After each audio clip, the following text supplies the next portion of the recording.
ఇది హైడ్రా మనకి హైడ్రా లాంటి వ్యవస్థ ఇప్పుడు ఒకటి prevention is better than cure కదండి. అని ప్రతిసారి ఏం చేస్తాం మనం, వైలేషన్స్ జరిగే వరకు మనందరం వెయిట్ చేసేది. మనందరికీ నేను మాట్లాడినప్పుడు కూడా బ్లైండ్గా వైసీపీ చేసేసిందో లేదా వీళ్ళు చేసి మేమే మాట్లాడాల. అట్లీస్ట్ మీరు వచ్చి కరెక్ట్ చేయాలి కదా. మేమనేది గత 20-30 సంవత్సరాలుగా మీరు చాలా సక్సెస్ఫుల్ ప్రభుత్వాలు. ఇప్పుడు నేను ఎవరో ఒక ఎక్స్ వచ్చి ఒక వైలేట్ చేస్తాడు, ఇంకొక వై వచ్చి ఇంకో వైలేట్ చేసుకుంటే, ఇట్లాగా ఒక 10,000 మంది వచ్చి ఒక వైలేషన్ జరిగితే బుడమేరు పరివాహక ప్రాంతం అంతా ఇళ్ళు కట్టేశారు. అది బేసిక్గా పంచాయతీలకు రెస్పాన్సిబిలిటీ ఉంది, మున్సిపాలిటీలకి రెస్పాన్సిబిలిటీ ఉంది, సంబంధిత అధికార యంత్రాంగానికి రెస్పాన్సిబిలిటీ ఉంది. ఈ రోజున మనకి ఈ హైడ్రా లాంటిది వచ్చి కొట్టేయచ్చని అసలు కొట్టక ముందు ఉదాహరణకు నేను హైదరాబాద్లో చూసేవాడిని. అది హైదరాబాద్లో చూస్తున్నా నాకు అనిపించింది, నదీ పరివాహక ప్రాంతాలు కదా, చెరువు ప్రాంతాలు కదా, ఇల్లు కట్టేస్తున్నారు ఏంటి, ఇది ఇబ్బంది అవుదా అనుకున్నాం. మేము కట్టేసాం, ఇల్లు కట్టేసాం, బిల్డింగ్లు కట్టేశారు. అంటే మీరు డ్యామేజ్ జరుగుతున్నప్పుడు అందరూ కామ్గా, డ్యామేజ్ జరిగింది అన్ని కట్టేసిన తర్వాత నేను నిన్న మాట్లాడింది అందుకే it will become a social issue అని చెప్పాను. చాలామంది ఆర్థిక పరిస్థితులు చిన్న భిన్నం అయిపోతాయి. అలాంటి వాళ్ళకి ఏం చెప్పాలి ముందే, ఇది చాలా స్ట్రిక్ట్ గైడ్లైన్స్. అందుకనే bureaucracy should be extremely alert and powerful. వాళ్ళ బాధ్యత వాళ్ళు నిర్వర్తించాలి. అందుకని ఇప్పుడు రేవంత్ రెడ్డి గారు ముఖ్యమంత్రి వచ్చి ఇప్పుడు ఏమంటారు, కొట్టేస్తూ ఉంటారు. ఆయన చేస్తున్న రైటే, మనం కూడా చెయ్యాలి. అంటే అది కూర్చోబెట్టి అది ఎలాంటి ఇష్యూస్ ఉంటాయో తెలియదు. Lot of social issues, lot of social tensions ఉంటాయి దీనికి.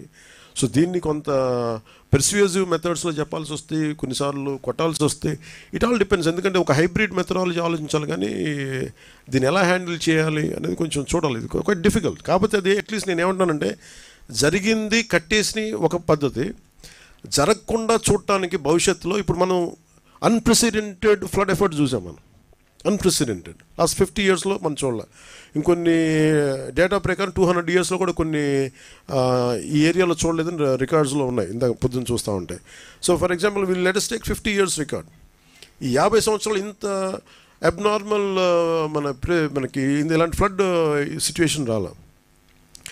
ప్రతి 10 సంవత్సరాలకి ఈ నివాసాలు పెరిగిపోవటం, సహజంగా నది వాగులు వంకలు పొంగితే వచ్చి సహజంగా అది రీచ్ అయ్యి సముద్రానికి వెళ్ళాల్సే ఈ పరివాహక ప్రాంతాలన్నీ ఇళ్లతో నిండిపోవడం, ఆటోమేటిక్గా అటు తన్ని అవి వెళ్ళాల్సిన చోటకు కాకుండా లోపల నగరానికి వచ్చేసినాయి. దీనికి ఒక్క మెథడ్ ఏంటంటే, నేను మాట్లాడుతున్నప్పుడు కూడా ఈరోజు మనం ఒక వరద వచ్చింది మాట్లాడుతున్న ప్రిన్సిపల్ సెక్రటరీ గారితో కూడా అదే, మన శశిభూషణ్ గారితో అదే ప్రత్యేకంగా చెప్పడం జరిగింది. ఈరోజు మన వరదలు వచ్చినాయి, ఓకే మనం కరెక్ట్ చేస్తాం, ముందుకెళ్తాం. కానీ preventive methods it should be like environment and forest and environment government of India ఎలా పనిచేస్తాం అలా పనిచేసి ప్రతిదీ everything should be on record. ఉదాహరణకి మీ శాటిలైట్ ఇమేజరీ ద్వారా ఇప్పుడు బుడమేరు ఇలా వస్తుంది అంటే ఈ చుట్టుపక్కల మొత్తం అట్లీస్ట్ ఇప్పుడు ఎంత ఆక్యుపేషన్కి గురైంది, లేదంటే ఇది సహజ స్థితి ఒక రెడ్ మార్కర్ పెట్టి దానికి కలర్ కోడ్ పెట్టి ఇది ఇక్కడ దాకా రావాలి, ఇక్కడ దాకా దీని స్టార్టింగ్ పాయింట్ ఇది, దీని పాయింట్ ఆఫ్ ఇన్సెప్షన్, దీని ఎన్ని రీచింగ్ పాయింట్ ఇది, ఈ మధ్యలో ఎన్ని గ్రామాలు ఉన్నాయి, ఎన్ని పంచాయతీలు ఉన్నాయి, ఎన్ని మున్సిపాలిటీలు ఉన్నాయి, ఎంత వైలేషన్ జరిగింది, ఇవి ఫోటోగ్రాఫ్ తీసి ఒకటి హైబ్రిడ్ అంటే ఒక పెర్స్యూజివ్ మెథడ్స్ అవ్వచ్చు, కొన్నిసార్లు కంపెన్సేషన్ పే చేసి వాళ్ళకి ఆల్టర్నేటివ్ చూపించి చేయొచ్చు. ఏదో ఒక 2-3 అంటే మన హైడ్రా లాగా ఒక్కటే నాకు తెలుసు పనిచేస్తుంది నేను అనుకోవట్లేదు, ఎందుకు కోర్ట్స్కి వెళ్ళినప్పుడు ఎన్ని ఉంటాయి. బట్ ఏ సంథింగ్ ఒక హైడ్రా అనేది ఖచ్చితంగా అలాంటి యాక్షన్ ఖచ్చితంగా ఉండాలి, అది ఒకటి ఖచ్చితంగా ఉండాలి. చాలామంది మనకి చూస్తే చెరువులు ఆక్యుపై చేశారు, చాలామంది నాయకులు ఆక్యుపై చేశారు. అవి ఎలా కొట్టాలి, వాళ్ళకి కూర్చోబెడితే ఎవ్రీవన్ ఈజ్ పవర్ఫుల్ ఆ ఏరియాల్లో.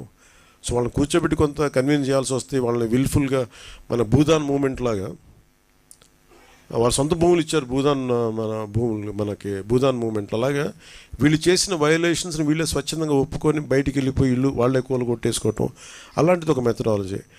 లేదంటే మిడిల్ క్లాస్ ఉంటారు, వాళ్ళు తెలియదు, వాళ్ళ అపార్ట్మెంట్ లేదు, డబ్బులు దొరుకుతుంటే ఇల్లు కట్టేసి ఉంటారు, వాళ్ళు నలిగిపోతారు. వాళ్ళకి ఏం చేయాలి, ఇట్లాగా చాలామందిని ఒక హ్యూమనిటేరియన్ ఆస్పెక్ట్ కూడా దీంట్లో చూడాలి. చాలామంది వాళ్ళు రిటైర్మెంట్ డబ్బులన్నీ పెట్టి వచ్చిన అపార్ట్మెంట్ కొనుక్కుంటారు. అట్లాగా ఈ నదీ పరివాహక ప్రాంతాలంటే మొన్న నేను ఉదాహరణకి వచ్చిన వైలేషన్ జరిగింది. ఫారెస్ట్ డిపార్ట్మెంటు అటవీ శాఖ పరిధిలో ఉండే అడవిలో ఒక చిన్నపాటి వైలేషన్ జరిగితే ఎంత క్లియర్ కట్గా ఉంది అంటే, నెల రోజుల ముందు లేని కట్టడం ఇప్పుడు వచ్చేసింది అనేది చాలా క్లియర్ కట్గా శాటిలైట్ ఇమేజరీ తోటి చాలా చూపించారు. అలాంటిది మనకు మెథడాలజీ ఉంది. కర్ణాటకకి వెళ్ళినా ఈవెన్ ఒక చెట్టు పడిపోతే తేడా తెలిసిపోద్ది. అంత మానిటరింగ్ ఉంది remote sensing, national remote sensing agency మన శాటిలైట్స్ ద్వారా. అలాంటిది ఏదో మనం ఒక దాన్ని వాడుకొని, సో వాటితోటి మనం ఒక డేటా తీసుకొని ఆ సంబంధిత అధికార యంత్రాంగానికి కావచ్చు, పంచాయతీ వ్యవస్థలకు కావచ్చు, లేఅవుట్లు వేసేస్తున్నారు. ఆ లేఅవుట్లు ఆ నదీ పరివాహక ప్రాంతాల్లో ఉన్నాయో లేదు ఇవన్నీ చూసి బాధ్యత పెట్టాలి అందరికీ. అందరూ కూర్చొని it is not just position of ఒక ముఖ్యమంత్రి గారో లేదంటే దాని పక్కన ఉన్న సంబంధిత వ్యక్తులు కాదు, అందరికీ ఆ బాధ్యత అందరికీ తీసుకోవాలి. దాన్ని రైట్ ఫ్రమ్ పంచాయత్స్ నుంచి ఈ బాధ్యత తీసుకోవాలి లేఅవుట్స్ వేసేటప్పుడు. అలాగే లోకల్ పొలిటికల్ లీడర్స్ కూడా ఇప్పుడు వాళ్ళు ఆలోచించాలి.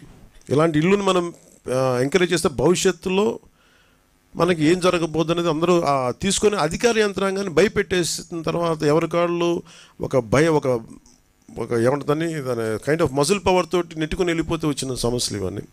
అలాంటివి చేయాలంటే we have to empower bureaucracy, we have to tell them it is their right to why they should stop it. వాళ్ళకి ఎందుకు కట్టకూడదు అనేది మనం ఎంపవర్ చెయ్యి. పొలిటికల్ లీడర్షిప్ వాళ్ళకి అండగా నిలబడకపోతే మటుకు ఇలాంటి వైలేషన్స్ మేము ఒక 10 years తర్వాత, ఒక 15 years తర్వాత, 20 years తర్వాత ఇంకో ప్రభుత్వం వచ్చినా కానీ ఉదాహరణకి రాదనుకోండి, బట్ చెప్తున్నాను, మనిషి ఆశావాది కదా,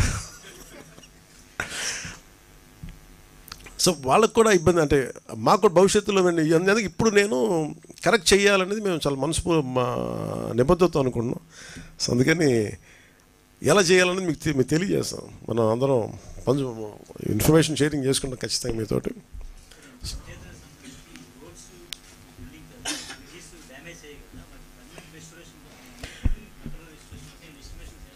అంటే మనం 92 crores చేసాం సార్. 94 plus 96 అంటే ముందు ఇమీడియట్ చర్యలకేమో 2.5 కోట్లు పంచాయతీల వరకు. ఇది నేను పంచాయతీ వరకు బడ్జెట్ చెప్తున్నాను.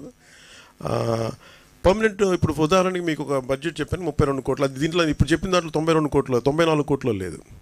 అలా కొన్ని ఏమో శాంక్షన్ చేస్తున్నారు. ఒకటి I tell you what film ఇండస్ట్రీది ఏంటంటే ఇప్పుడు మీరు చూస్తే మీరు డబ్బులే మాట్లాడాలంటే జగన్ గారి దగ్గర ఎక్కువ డబ్బులు ఉంటాయి.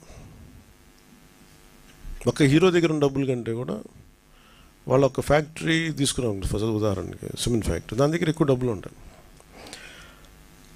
ఫిల్మ్ యాక్టర్స్ ఇవన్నీ ఏంటంటే వాళ్ళ హడావిడి ఎక్కువ, గోల ఎక్కువ. అంటే సంపాదించే డబ్బులు కంపారిటివ్లీ, నేను చెప్పే డబ్బులు సంపాదించడం నేను చెప్పట్లేదు కదా, సంపాదించే డబ్బుల కంటే కూడా ఆ హడావిడి అంటే 10 లక్షల మంది జనం వచ్చారు కదా అని చెప్పి 10 లక్షల కోట్లు ఉన్నాం అక్కడ.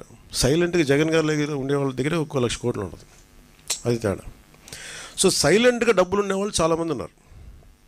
వాళ్ళందరికీ నిజం అంటే నేను నిన్న మాట్లాడటం కూడా అందరితో మాట్లాడుతుంటే ఒకటే నాకు అనిపించింది, డబ్బు ఇవ్వాలని చాలామందికి ఉంటుంది. ఇప్పుడు 1,64,000 మంది ఒక పంచాయతీరాజ్ జాయింట్ యాక్షన్ కమిటీ నుంచి వాళ్ళు కూర్చోబెట్టి మేము ఇస్తున్నామంటే డబ్బు ఇవ్వడంటే ఎక్కడో పారదర్శకత ఉంది, మేము ఇస్తాం, ఆ డబ్బు వెళ్తుంది.